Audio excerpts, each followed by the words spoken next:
All right, we'll get started. Thanks for attending our session this afternoon, the English Plus session called My English Plus Stories. So I'm really excited. This is always one of my favorite sessions of the English Symposium. I love just learning about the amazing things, the really interesting things that English majors end up doing with their education, the way they are able to translate their experiences and what they learn in our English classrooms into a variety of settings. And we have a really nice range of experiences that our presenters today will be speaking to us about. I just wanted to introduce or remind you of some of the competencies up here that are at the heart of what we do in English Plus. So I found that these are really useful ways to describe and to think about and to talk about what we do in our English courses and in the humanities more broadly.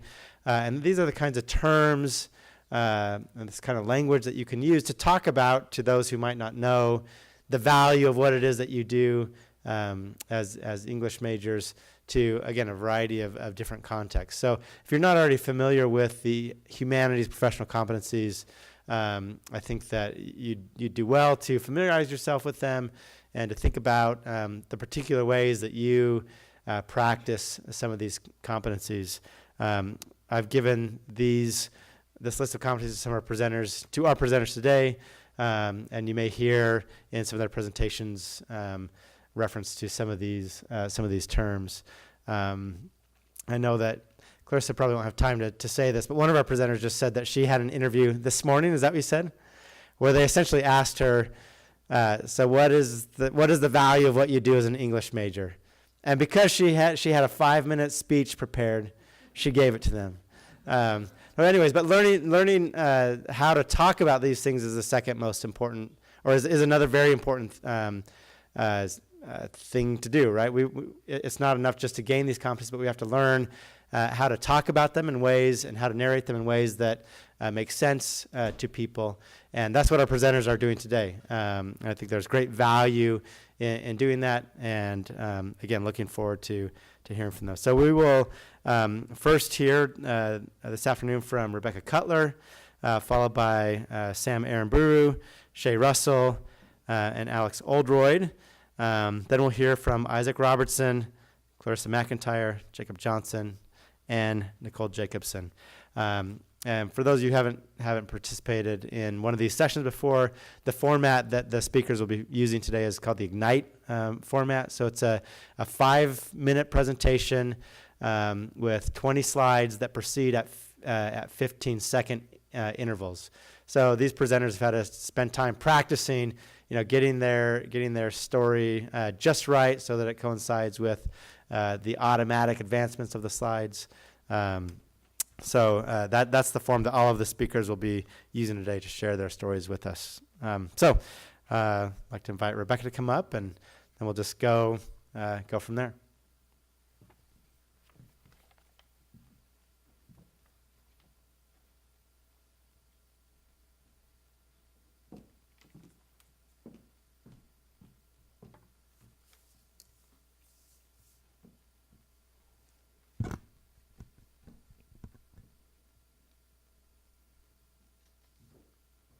A couple years ago, I was introduced to this defined concrete list of humanities professional competencies, and I was smitten. From that day forward, I carried them around with me, and I'm not talking figuratively. I still keep a picture of them on my phone. I thought these were just great because I was on a mission to prove to the world that English is a major that has value beyond producing teachers. Teaching is a great path to follow, and my personal crusade against it eventually becomes ironic. But I was tired of people asking me if I was going to be a teacher. And when I said no, them suggesting law school as the never before heard of alternative. And when I said I wasn't interested in that either, them looking awkward. Hasn't anyone told this girl that a liberal arts education just isn't hot in today's market? This list of professional competencies gave me the language to articulate the skills I already recognized myself practicing in a variety of settings. For example, at the time I worked for BYU High School Relations, the branch of BYU admissions that is a liaison for high school students interested in applying to BYU. One of our main services is a campus tour for prospective students. Students and their families come from all around the country and the globe to visit our campus and ask their questions about admissions. This included non-members, VIPs, athletic recruits, international, as well as local prospective students. Cultural literacy, the ability to observe and interpret the nuances of a culture, was an important part of helping these guests feel comfortable and welcome. College applications can be high stakes, so my ability to present messages effectively was relevant and valuable. Tours are an hour long and personalized, so speaking persuasively, shaping ideas and experiences to perform or persuade a specific audience was essential to adapting tours.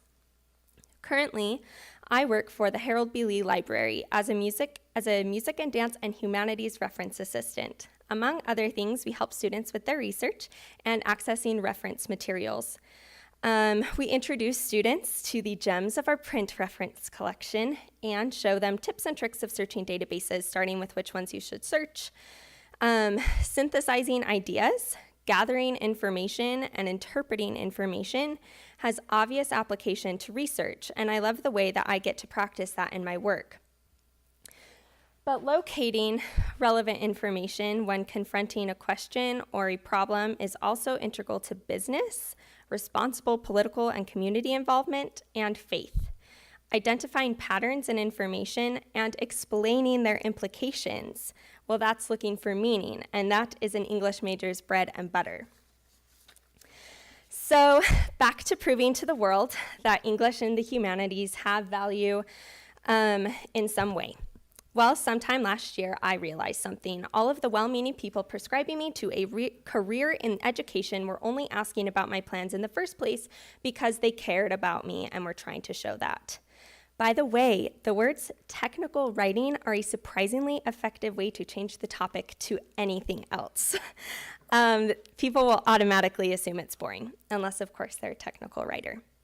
But I digress. What I realized is that not teaching doesn't prove anything to anyone. No one is tracking me as the ultimate case study of whether English majors are capable of doing anything with themselves besides turning into teachers and lawyers. So, with this epiphany hanging around in my head, I decided to be honest with myself about what I have a desire to do and about what I care about.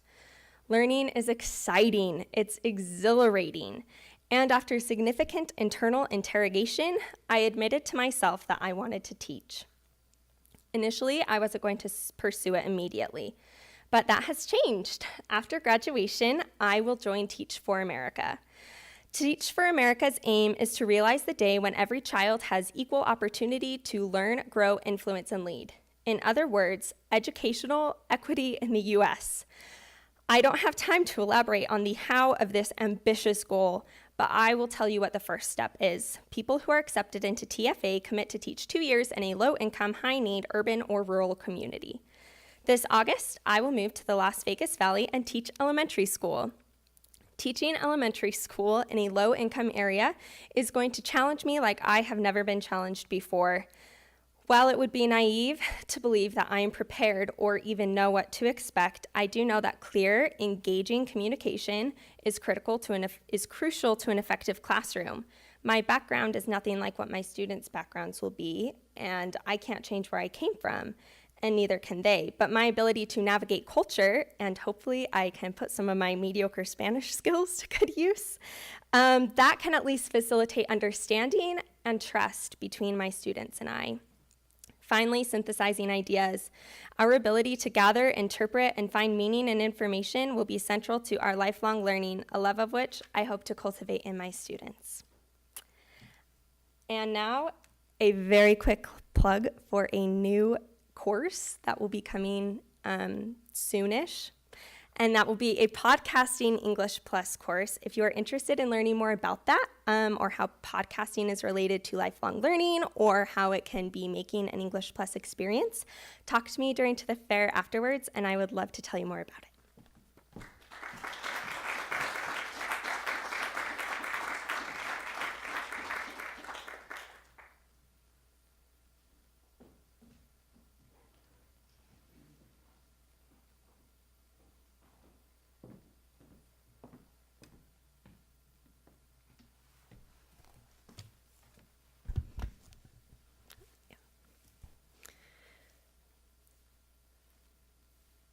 Today I'm going to present to you an idea that I wanted to be true, and so it became true for me.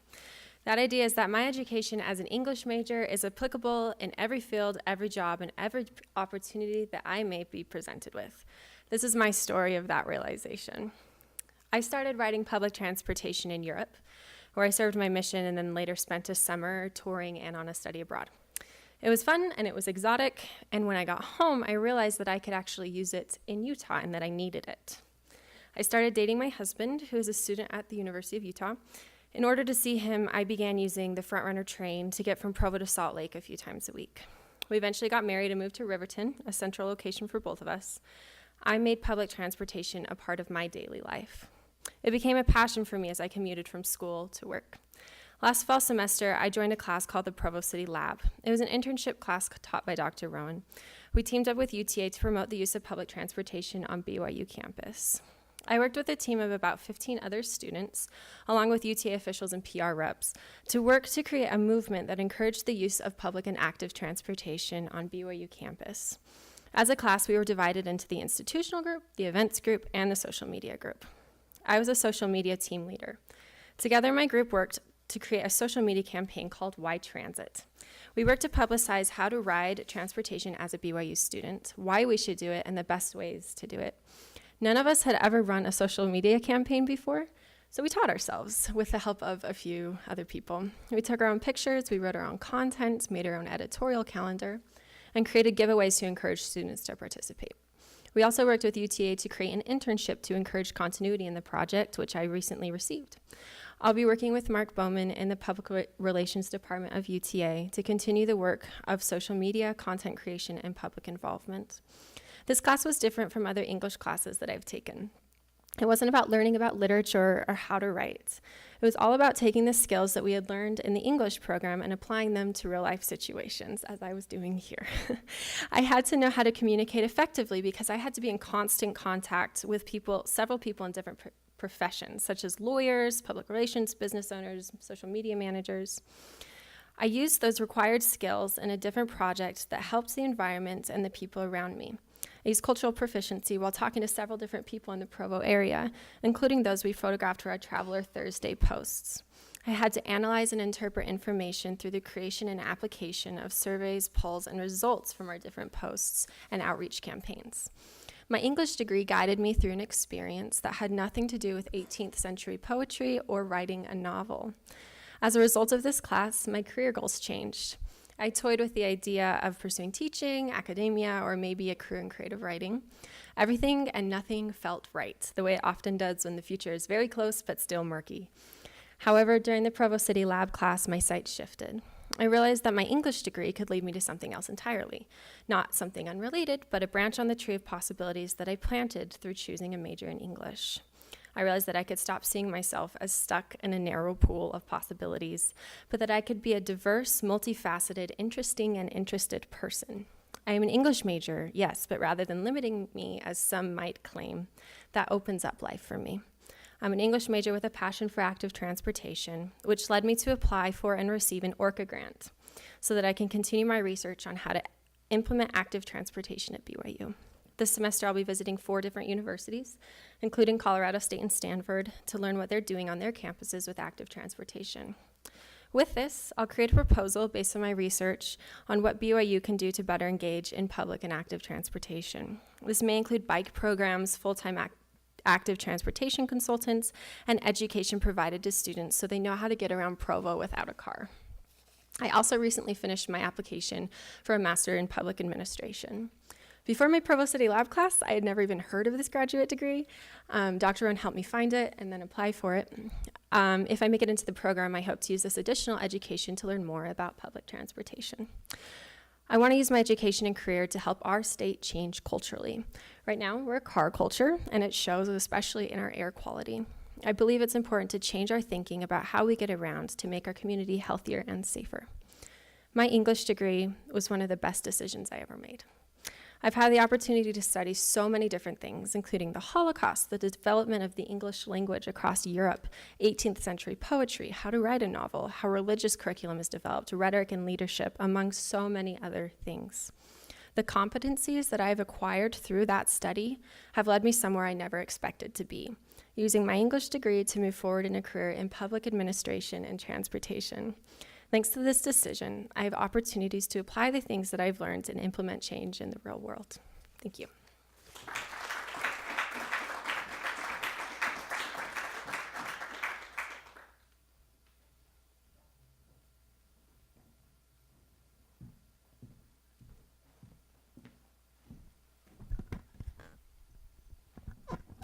All right, good afternoon. My name is Shae Russell. I'm an English major and I'm minoring in business management.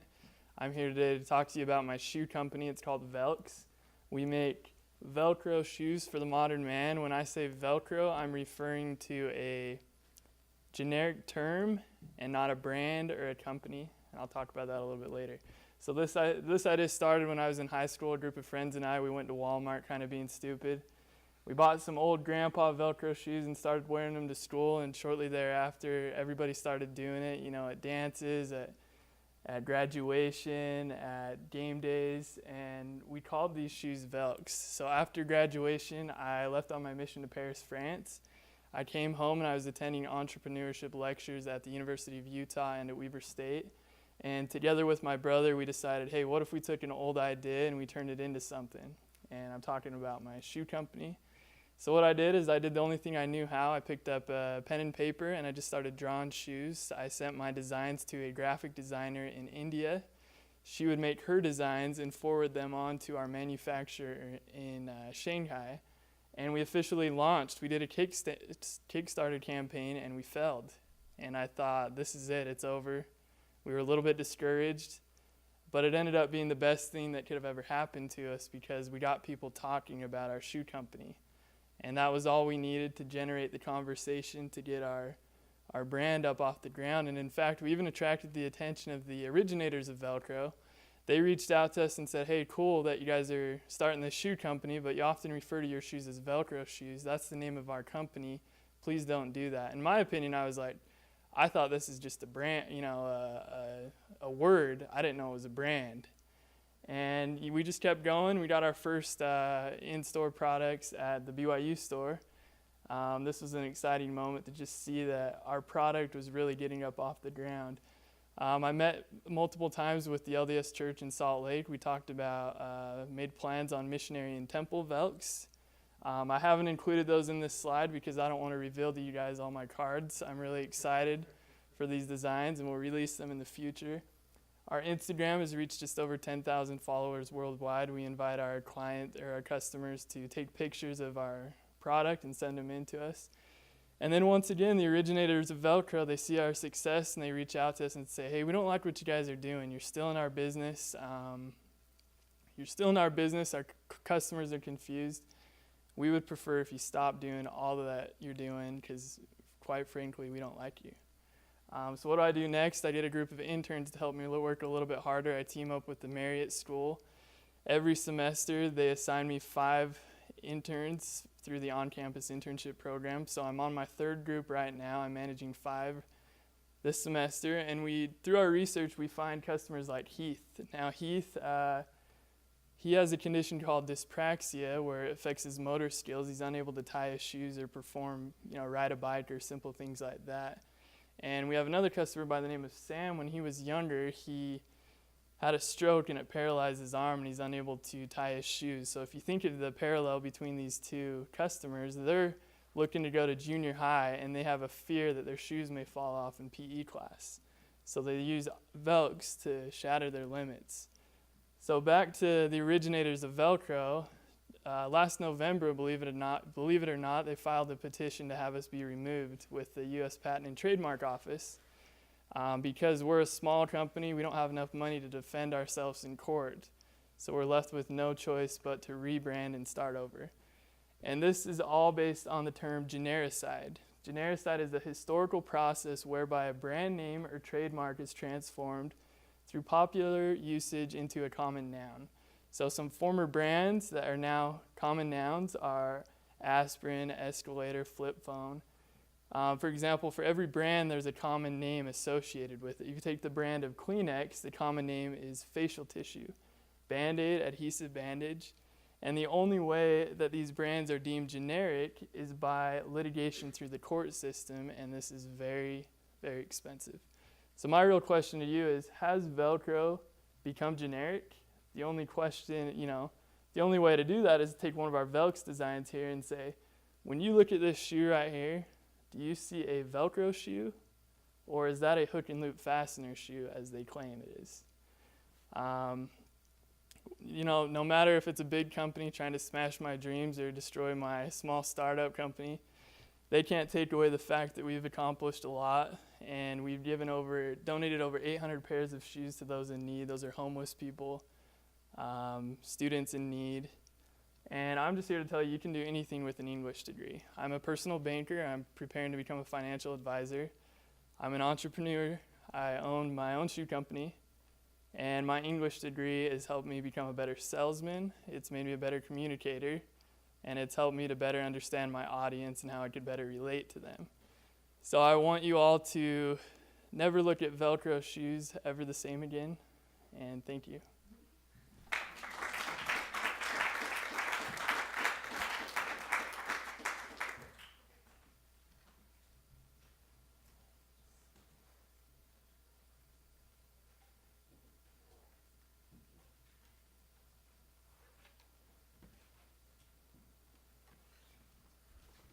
All right, buckle up, people. I'm going to assume that it started.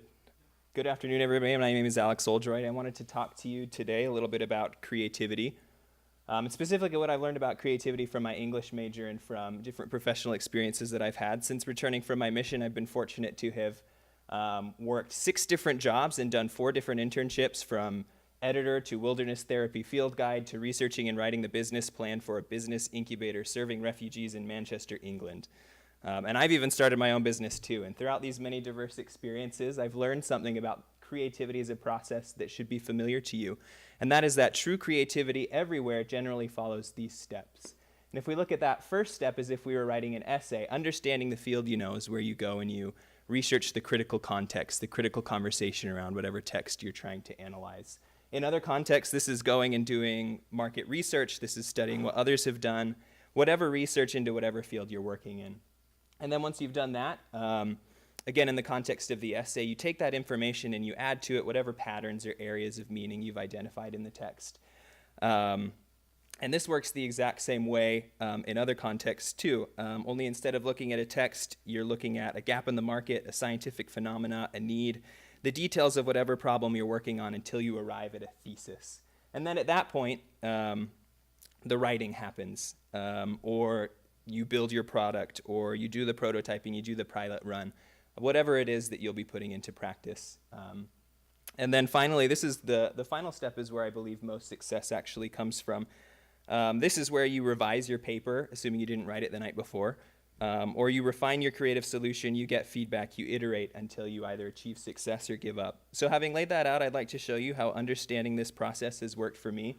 And hopefully you'll see how the mastery you develop over the creativity process as an English major can help you succeed anywhere. Believe it or not, writing an essay is a lot like starting a business. When some friends and I started Northport back in 2016, we followed these same steps, albeit a little out of order maybe.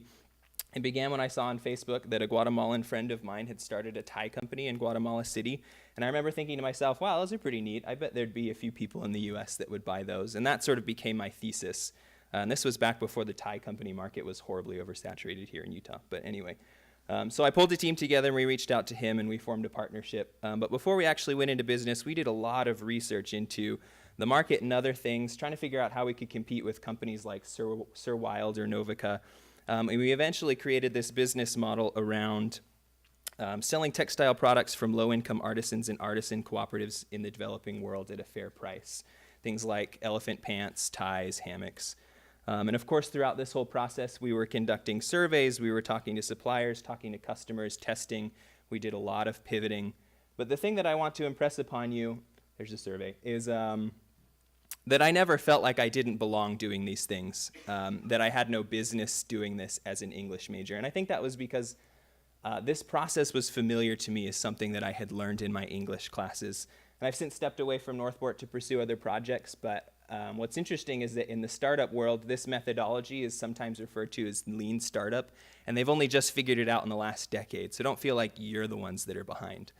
And I want to briefly touch on 2 other experiences. The first is my experience as a creative writer. I'm currently writing a novel for my honors thesis, and believe it or not, writing a book is a lot like starting a business. Through this process, I've learned that successful authors are not just masters of revision, but they're also masters of their genre, masters of their market. And I know that may sound capitalist, but it's true. Brandon Sanderson didn't get famous because he wrote cliche fantasy novels. He got famous because he had something innovative to add to the fantasy genre, things that people wanted to buy and read. And I've tried to take a similar approach with my thesis. Uniquely native Hawaiian literature is very underdeveloped as a genre. And as a part native Hawaiian myself, I've tried to craft a story that will speak to that audience, and I hope that's something publishers recognize. Or at least my honors committee. And this last experience I want to touch on briefly is from my work as a director at Livingston Enterprises, which is a consulting agency that works with nonprofits and tribal organizations to help develop them and get them the funding that they need. A lot of what I do is grant writing, but I've also had the opportunity to do economic development projects, work on curriculum development, and even help plan the annual Governor's Native American Summit. And this experience has been incredibly amazing and incredibly daunting, and 90% of the time I have no idea what I'm doing. But this is where it really helps to know how to be a creative problem solver, because in those moments I know I just have to step back, do broader research into the problem I'm trying to solve, and then look at the details again, gather all of the information, and not be afraid to hypothesize and experiment and fail and pivot. And there's always a solution that presents itself in the end, and I'm able to find success. And I know that as English majors who practice creativity so often, you will find success too wherever life takes you. Thank you.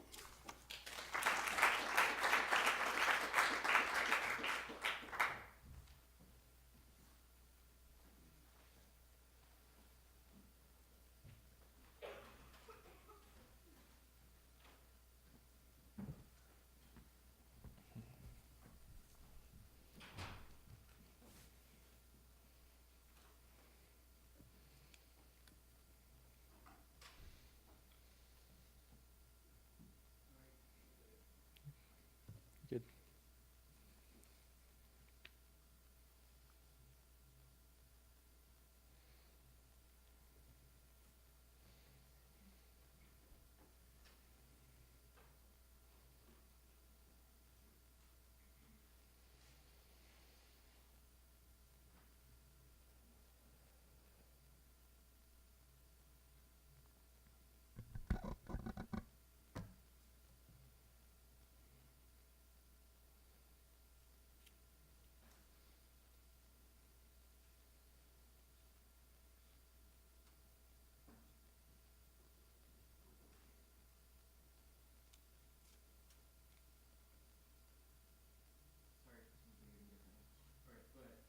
Good? Okay. My name is Isaac Robertson. We've been talking a lot about professional competencies and how they relate to the job market. I agree with that statement, but I also feel that the humanities offers a meaningful transformative mode that is just as important to talk about and to transmit into the professional world. So I want to discuss how this transformative aspect has functioned within my own experience in the past year, specifically through the attitude of taking risks. This has helped me not only to gain and excel at Humanities Plus experiences, but also to be transformed by them. This story begins during the British Literature and Landscape Study Abroad, when I made it a goal to take more risks, something that I desperately needed. This manifested itself in many ways, such as jumping into Easdale Tarn before a scheduled trip to Wordsworth's house. Wordsworth himself swam here, although I have to believe that it was warmer when he did. I also swam in lakes in Scotland and Wales, Loch Lomond and something in Welsh. But on a more emotional level, beyond just swimming, I also took risks in how I formulated my experiences with my academic creativity, with my late mother, with my spirituality, and with my life goals. All of these were transformative experiences that helped me to learn about myself and navigate life more meaningfully. Similarly, I attribute this new risk-taking attitude as the cause of my most meaningful growth during my internship with the Shakespeare Birthplace Trust this last fall. Just as the trust statue of the Winter's Tale portrays, I transformed from a passive statue into an active participant in my own life as well as in others. Now, I owe a debt of gratitude for Dr. Gideon Burton, who suggested that I apply for this internship, but I wasn't sure how much gratitude to give him when I stepped off the train with nothing but my 2 suitcases and $80 in my bank account. I was waiting for some money to filter in from other sources. Nevertheless, I was determined to make the most of it. Terrified and enthralled, I accepted the risks needed to start my life in Stratford. Now, some background. The Trust is an organization that owns Shakespeare's original birthplace, as well as 4 other properties tied to him and his legacy. This makes their organization a kind of house museum, but it also functions as a large archive and educational center focusing on Shakespeare's life, works, and times. My role within the organization was on the digital team. I helped to consolidate digital content, manage our sharing and posting strategy through social media, and create new content for our main website and social media platforms. Risk-taking helped me to excel as an intern and as a person, and this manifested itself in 3 main ways as it pertains to professionality. First, while I was there, I created a lot of content for the Trust. I love the idea of finding new ways to engage our audiences with Shakespeare. This most often manifested itself with blog posts, graphics, GIFs, and other significant ways that I'll go to further on. GIFs don't work on PowerPoint, by the way, in case you were wondering. All of these required writing and communication skills, but also taking risks. Risk allowed me to experiment with different forms of media. Sometimes these designs fell flat, but more often than not, I learned something from them. Second, risk-taking allowed me to get involved in the social life of the Trust, even as I naturally avoid new social gatherings. Whether watching Lion King in the garden at New Place while it was raining, which seemed fitting, they told me that if they canceled any activities for the rain, they would hold no activities. Or by braving a poetry reading to share my own work, I got involved in events held by the Trust. Because of that, I was able to communicate more fully with my colleagues, put together teams to conduct meaningful work, and build transformative communities. Lastly, my new risk-taking project allowed me to initiate my own plans for the Trust. Around halfway through my internship, I asked my supervisor if I could commence and head out a project of uploading synopses of Shakespeare's plays onto our website. She agreed, and we started planning out and discussing what people I would need to get involved. We coordinated between different teams, ultimately finishing the project a week before I left. Now, the Trust is in the process of uploading 37 Shakespeare plays that I prepared, complete with important quotes and pictures from our archives and from the Royal Shakespeare Company. Analytics are already showing that these pages are being read all over the world. I hope that those who read them are as transformed as I was, as I learned about each play and composed each page. I loved my time at the Trust, and I know that I was transformed by my association with it. Professional competencies are necessary, but you don't have to leave transformation behind in the pursuit of the professional world. Since I returned to campus, I've had the pleasure of being involved in the Writing Center and Writing Fellows programs, in research assistantships, Criterion, Inscape, and the Podcast Anatomy podcast with Dr. Burton, all of which carry their own risks and have helped me to transform in their own way. My cliche advice from all of this can be condensed into the following. Leap at opportunities, spring towards the unknown. The sooner you head into the darkness, the sooner you'll find people who are there to help you navigate it, and the sooner you'll find yourself transformed. Thank you.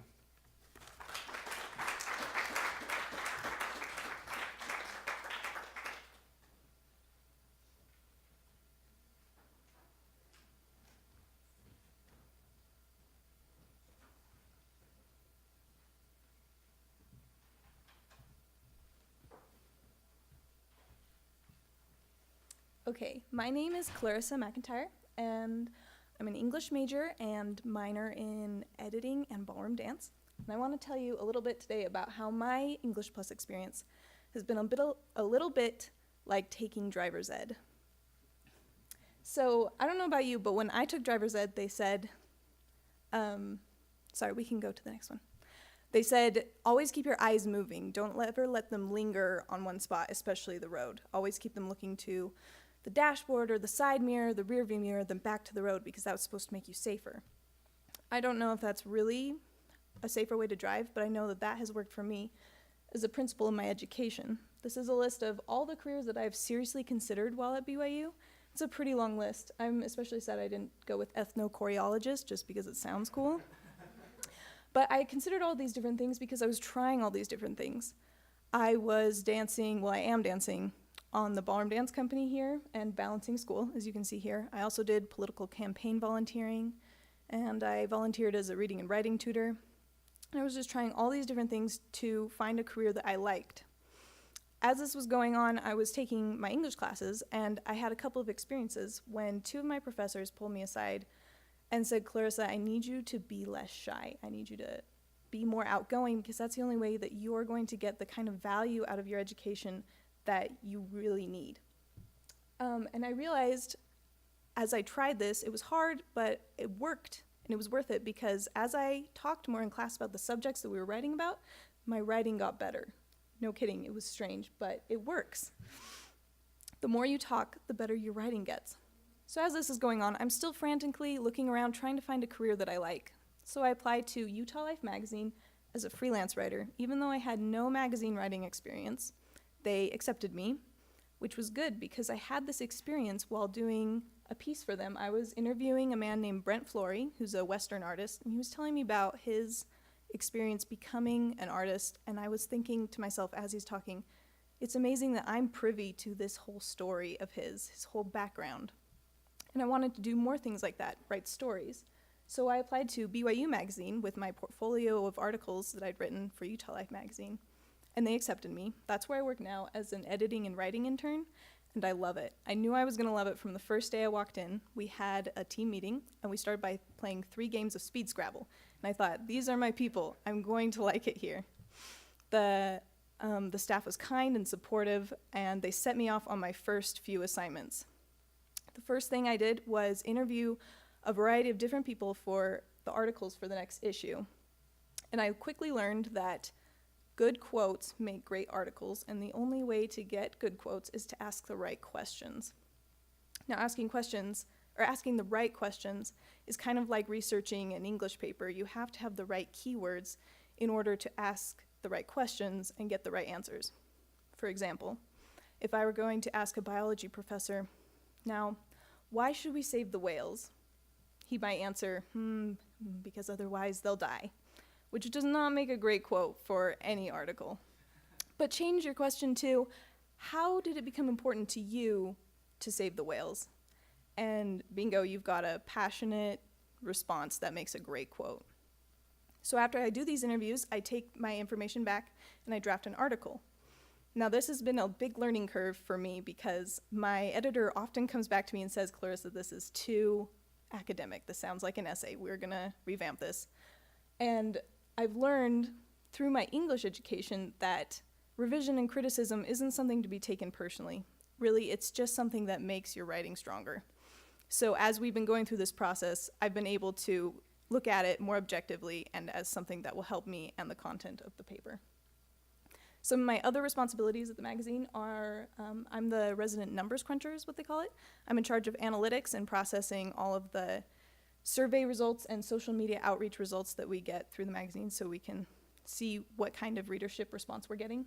I'm also in charge of the social media outreach with everything regarding BYU Devotional. So I do lots of Twitter content generation and things like that. So if you ever see it, that's probably me tweeting from their account.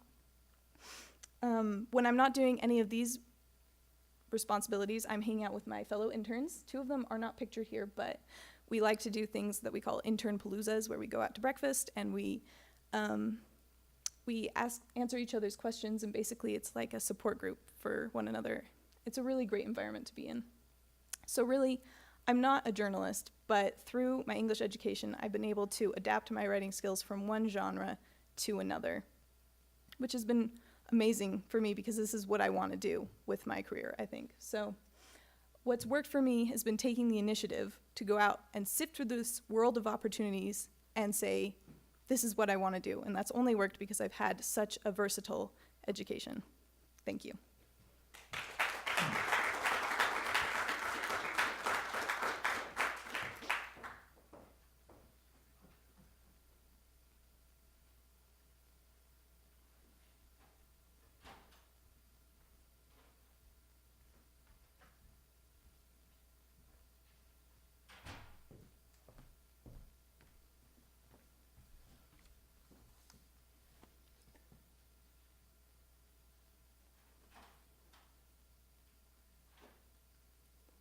So about 3 weeks after I declared a biochem major my freshman year, I realized I didn't want to be a biochem major. And so I began a search through psychology and sociology and family life until I ended up in the English major. And a technical writing class actually convinced me that this was the course of study for me. And I particularly enjoyed the texts that we read that it addressed political and social issues, urbanization, things like William Blake, Mary Wollstonecraft, the early political writings of America. And I wanted to do more than just read and write as a part of my English degree. I wanted to take the skills that I was developing and use them to do good in the community. And so for me, that meant civil engagement. And so I got involved. I started out by being on the Citizens Advisory Board for the Provo Police Department, and then I became a vice chair for my neighborhood here in Provo. And I started as an intern for the Circles program here at Community Action in Provo, and started serving on the BYU and Provo bicycle committees. And I began to wonder if maybe I had made the wrong decision, if urban planning or political science or nonprofit management would have been the right major for me. And at about this time, at an event similar to this one, I learned about English 394, which was the Provo City Lab. It's directed by Dr. Rowan, and it's been mentioned previously. And it seemed like the perfect opportunity for me to take the English skills that I was developing and use them in a more professional environment. There were two options that were given to us to work on, and I chose to work with UTA on their upcoming bus rapid transit project here in Provo. And you are all intimately familiar with the construction that's going on with that project, and will hopefully end up here close to August. And if you'll give me just a minute.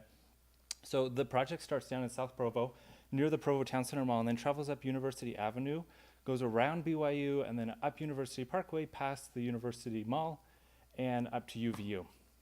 So I think it's a really great addition to the Provo-Orem area.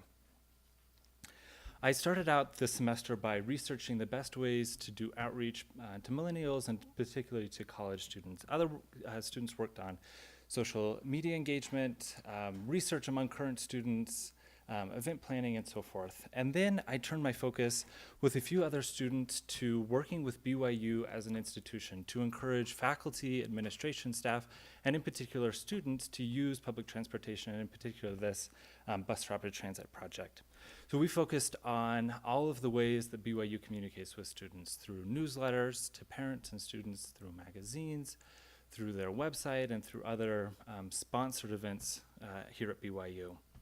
And our goal was to develop among students, and particularly among freshmen and incoming freshmen, a culture of using public transportation and more broadly, a culture of active transportation. So walking and biking rather than driving a car to work and to school. As a result of the work that we did the last semester, we had publications in the parent and student newsletters for freshmen. We made pitches to the BYU magazines and newspapers and have secured spots in future freshman orientation events. Now, it was critical as an English major that we, as students, that we use our ability to interpret, to analyze, to summarize, and then to synthesize information in a clear and concise way. Of course, our work is not done, and so a few students and I, along with Dr. Rowan, are forming an active transportation committee, similar to the one that BYU has for bicycling, to further the work that we're doing here. Now, in addition to this work, I started out at the Commission of Service and Volunteerism here in Utah, first as an intern last semester, and then part-time work through this year, with an offer of full-time work after I graduate, which is wonderful. And in addition to that full-time work, I also applied and have been accepted to a master's in public administration. So this fall I will be starting again using the abilities that I have developed to communicate, to analyze information, to do good in the community. Now, as an English major, sometimes I had concerns that without a math-related minor or major, I wouldn't find work when I graduated, that there weren't jobs for non-math-related majors. And what I found was actually the exact opposite. That the things that you learn in an English major, to take information in, to analyze it, and then to synthesize new information and to communicate that in a really clear and concise way, are useful skills to have in just about any job. And so the careers for an English major are almost limitless. I'm grateful for the English major because it helped me find my passion, and the English Plus program, as well as my other experiences, have helped me develop the skills necessary to do good in the community. Thank you.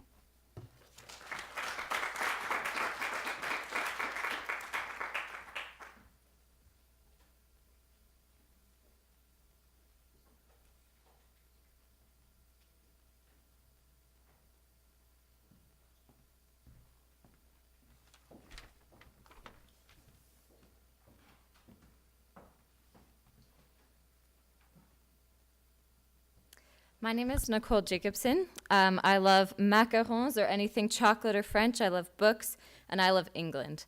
I'm double majoring in English and French, and today I'm going to tell you about my experience interning at the Wordsworth Trust in Grasmere, England. My first time to the Lake District in 2014 was during study abroad my freshman year, as is made slightly obvious by the fact that I have maybe 1 or 2 pictures of the lakes and an endless stream of silly photo shoot pictures on a dock at Lake Windermere. A few pictures of educational value did survive the trip. We got to look at and hold first editions of landmark romantic era novels and editions of poetry. Note Mary Shelley's Frankenstein on the right. And the curator's BYU mug also features prominently in the archives. He loves us. So when I returned from my mission in France, I decided to apply to the spring-summer 2017 internship at the Wordsworth Trust. And after quite a few months of anticipation, I arrived in Grasmere. It was sunny and beautiful, quite uncharacteristic of the northern English summer. My everyday routine was marked by tours of William Wordsworth's home, Dove Cottage, working at the museum desk and gift shop, and getting coveted project time. Though nature was my teacher in my off time, I turned to mentors at the trust at work to guide me in the right direction. I can confirm any suspicions or stereotypes about the English being quite dependent on their daily brew. On the left is a picture of the Wordsworth's tea caddy, which featured prominently on our tours. And it was a privilege to be able to work alongside so many people of different backgrounds. Luckily, cultural shock never really entered into my vocabulary. Though my adaptation was fairly quick and easy, I asked to go to the loo and put a kettle on the hob. Communication about important matters within the workplace were a little trickier to navigate. I found myself noticing boundaries to clear communication because everyone was so independent. I realized soon that I hadn't been given enough structure for my project time and the first letter transcription project that I was working on. I decided that with the little information we were given, I would organize the key tasks of the project and begin with what I did know. After my supervisor got back from a 3-week vacation to my hometown, or to my home state of California, I decided that I wanted to talk to her about what I wanted to accomplish during my 3 months of the internship, and I made a list. I brought this list of ideas to my supervisor, and we were able to make plans for how I could get the most out of the experience itself. I needed to realize that her goal was to be there to make this a valuable experience for me as well, and I shouldn't have been hesitant to make my expectations clear up front. My first task was to help with the preparation for an exhibit on the weather described in Dorothy Wordsworth's journal. She was William's sister. I got to sit in on meetings with the artist co-curating the exhibit and helped order words for the walls and other elements of the exhibit. Part of that process was getting to go into the archives and handle some precious books to photograph. Frankenstein reappears. I was grateful for the amount of trust given to me throughout my internship, though it sometimes became a little overwhelming.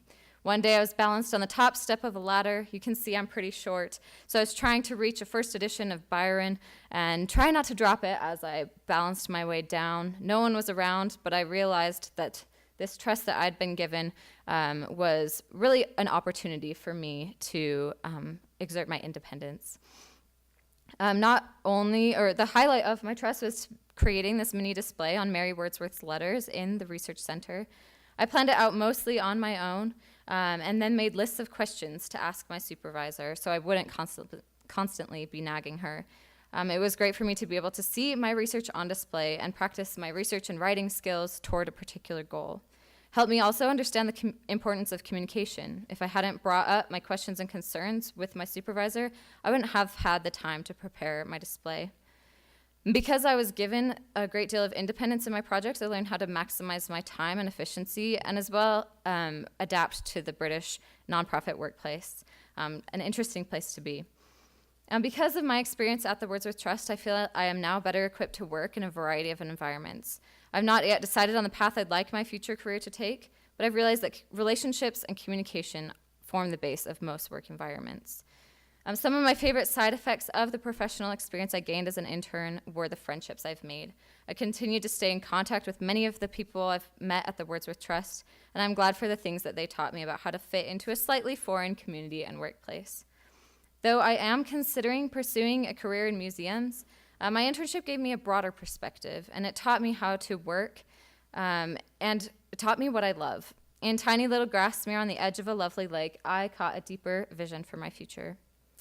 As Wordsworth says here, a motion and a spirit that impels and all thinking things, all objects of all thought, and rolls through all things. I think we truly all have emotion and a spirit that connects us, something to learn from one another, and I hope that I will be able to carry the lessons from my experiences throughout the years and the opportunities that will come. Thank you.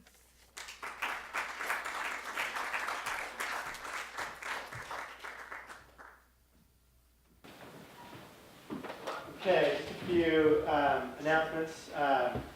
We will have the English Plus Fair following the end of our session here, where the panelists, the people who presented us today, will be out there to answer any questions you might have about the particular experiences that they had, anything that they talked about in the presentation. So we invite you to join us out there. Though we do have some time right now. People couldn't stick around, but wanted to come up and ask just a few questions. So our panelists who are still around, if you guys want to come up, and if there are any questions right now, we can do that before we kind of broad questions. Then you can ask individual questions out there. Yeah, if you just want to come up, and again, there might not be any kind of broad questions, and then we can just move immediately out there. We just are ending a little bit earlier than we had anticipated here.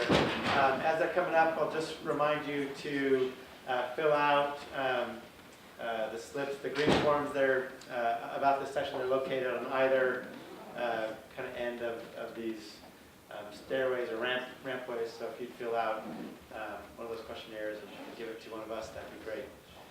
So, any kind of just broad questions for our panelists before we head out to the English Plus Fair?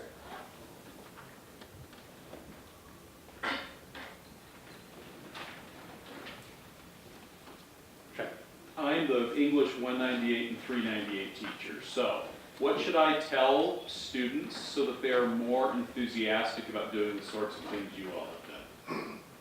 Because it would be nice if we had broader participation in some of the sorts of things you've all been describing. So, I would say tell them that they don't have to be the best writer or the best reader in order to find opportunities like this. I've historically been very intimidated by a lot of the opportunities that are brought up. But if someone would have told me, like, it's possible, we could do it, I think I would have taken more advantage of those things. I'm going to do a shameless plug real quick for the Humanities to Business Club that I'm in the presidency for. We have a lot of resources and a lot of different events that kind of very easily shepherd students into different professional opportunities, all kinds of professional opportunities. So we do professional workshops if they feel like they want to work on a certain skill. We as part of those workshops, we teach people how to get internships and teach them that it's not as hard as they may think it is. And then, and if, business isn't quite what they want to do, just other kinds of clubs too, I think can be a really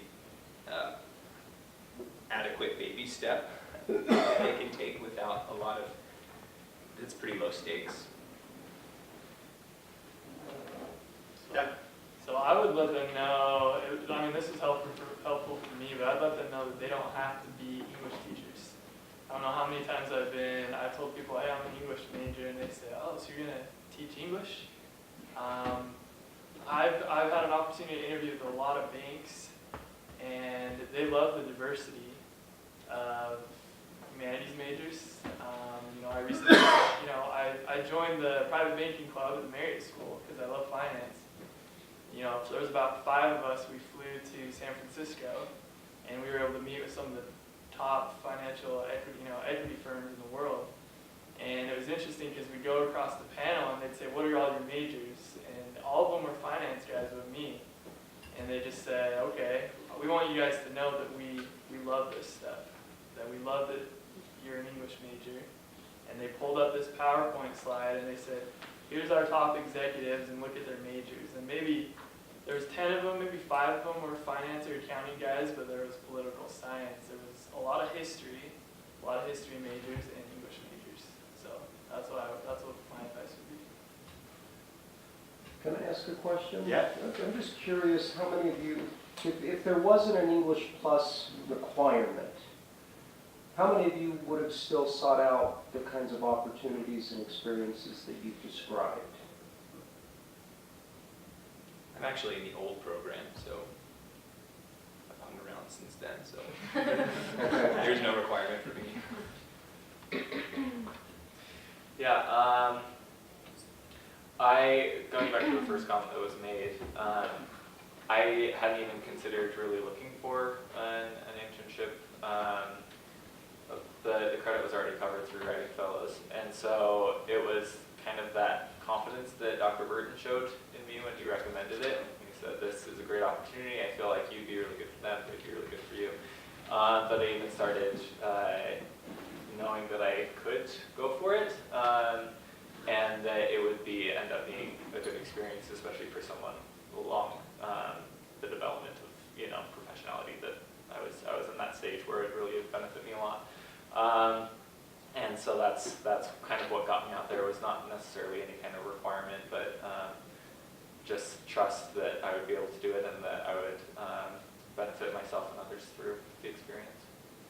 I think that for me, I mean, I visited the Wordsworth Trust like my freshman year, and I don't think I even know if English Plus was around then, but I saw that there was a BYU intern there, and I just kind of like fell in love with the place and thought like this would be an ideal experience for me, just to kind of even get that hands-on with the literature and understanding it better. So that was kind of my motivation to go.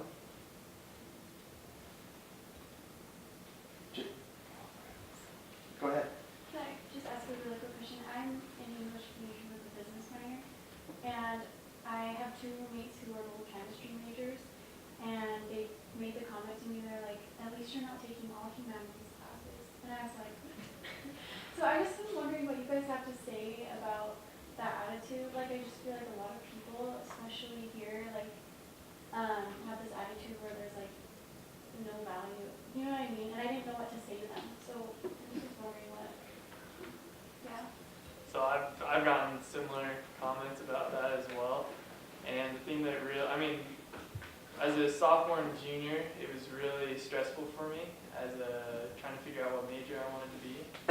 But because you hear so much from students comparing and talking to you about certain things, but I really realized that I didn't really need to stress out or worry what other people thought. I needed to look at what companies I wanted to work for and what they looked for specifically. So once I went out in the real world, out of the classroom, away from the books, I was able to meet with people, and they told me, hey, we don't really care what your major is. We care about three things. We want smart people who work well in a team and who are passionate about what they do.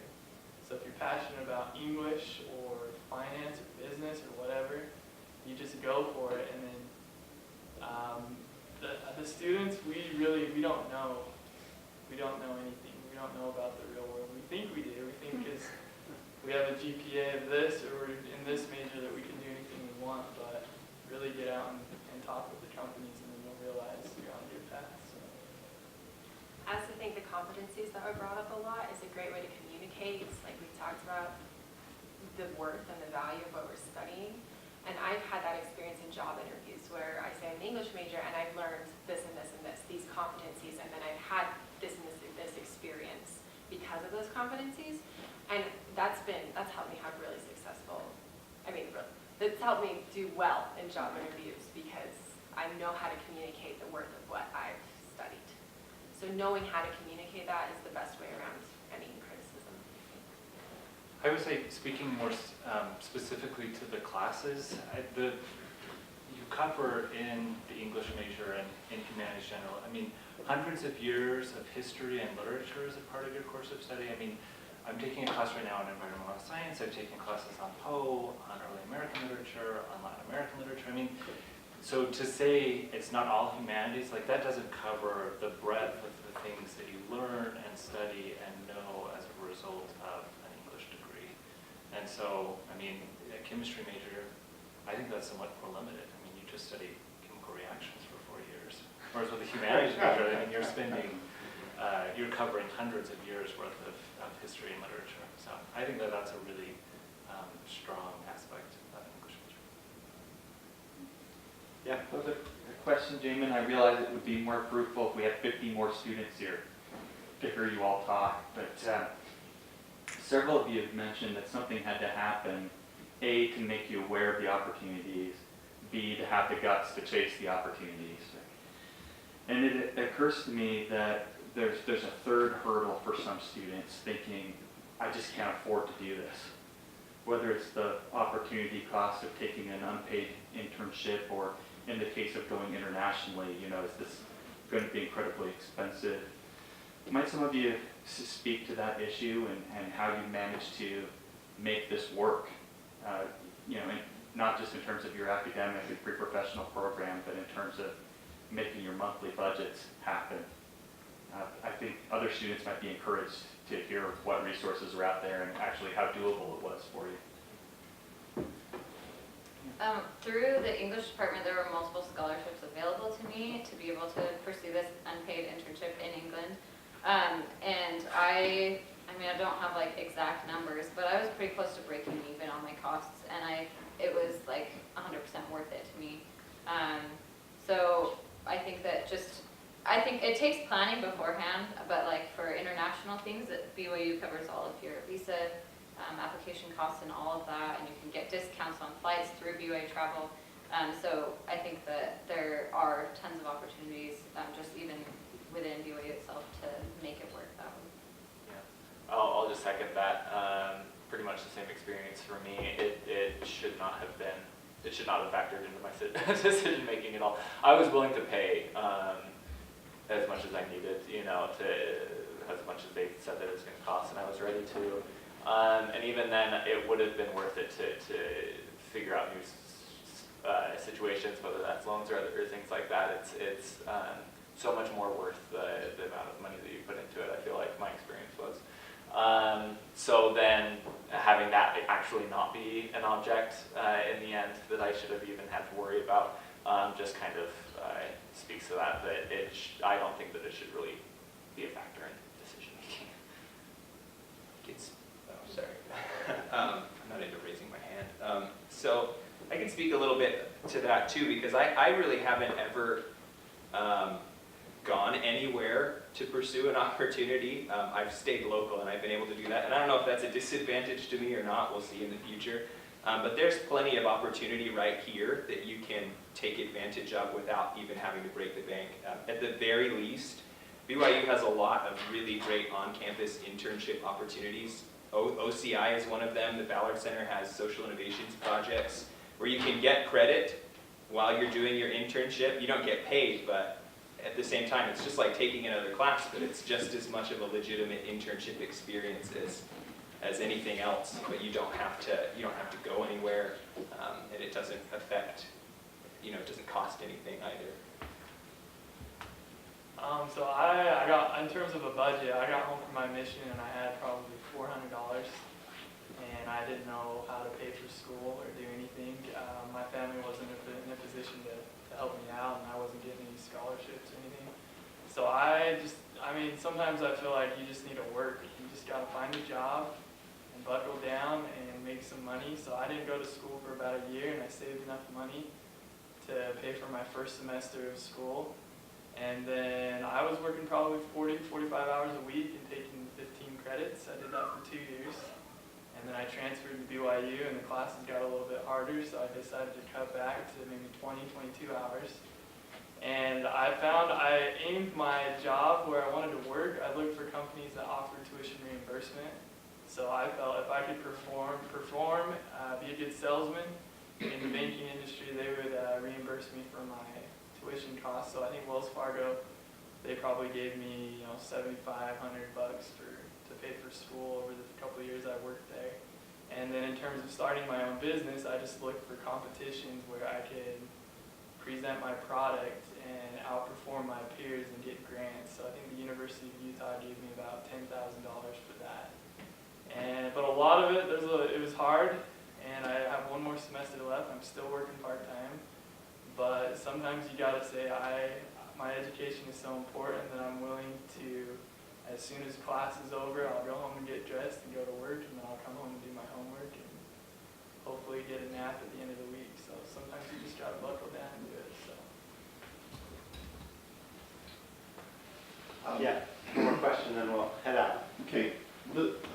Traditionally, our department is academically oriented, and in the past, even our accreditation have said, you need to not drift so far toward applied studies in the English department. So it's, a lot of our professors, a lot of our classes are focused on having a class that could produce someone who follows them in their career, so it's academically oriented.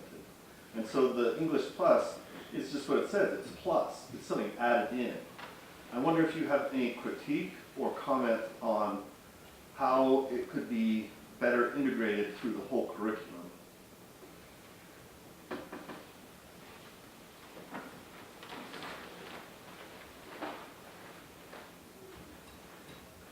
This is one little thing, but a lot of our writing skills are focused on academic writing.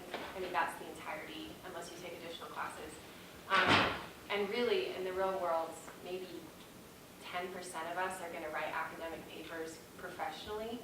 The rest of us, we really need to learn to use those skills for technical writing, business writing, any other sorts of professional ways. And that's something that I've had to learn how to do mainly on my own through internship. It's not something that I've studied in school. And so I think just in the writing sphere, maybe focus less on, I think academic papers are great, but maybe also have an ingrained focus on learning how to write professionally so that we can use it in our careers later on. Two really brief thoughts. The first one, I think just, I don't mind that the classes are so academic because I enjoy the field of study, and that's just fine. But I've also been able to see how that exercise, even the exercise of the classes, helps me develop skills that work outside of the class.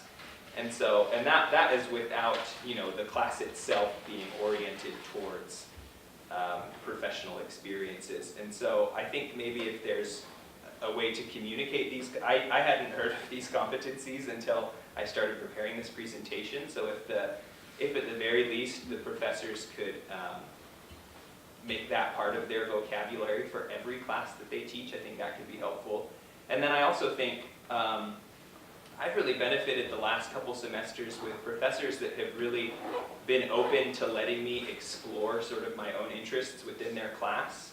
I think of my capstone in particular. I ended up writing my capstone paper on a book that we didn't even talk about in the class, but that was because that was something that I was passionate about, and that Professor Franklin allowed me to do. So I wonder if the students had more opportunities for freedom within the classes, and maybe it's not professionally oriented, maybe it's just academically oriented, but then that can give them an opportunity to kind of explore their own interests within that field, and then that may bleed over into other things. So I don't know, we can talk more about that later, I guess.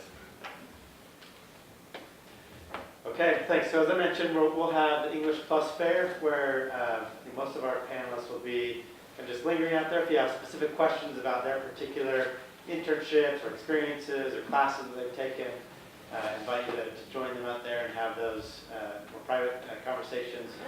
So thanks for coming. Join me in thanking our presenters one more time. It was great.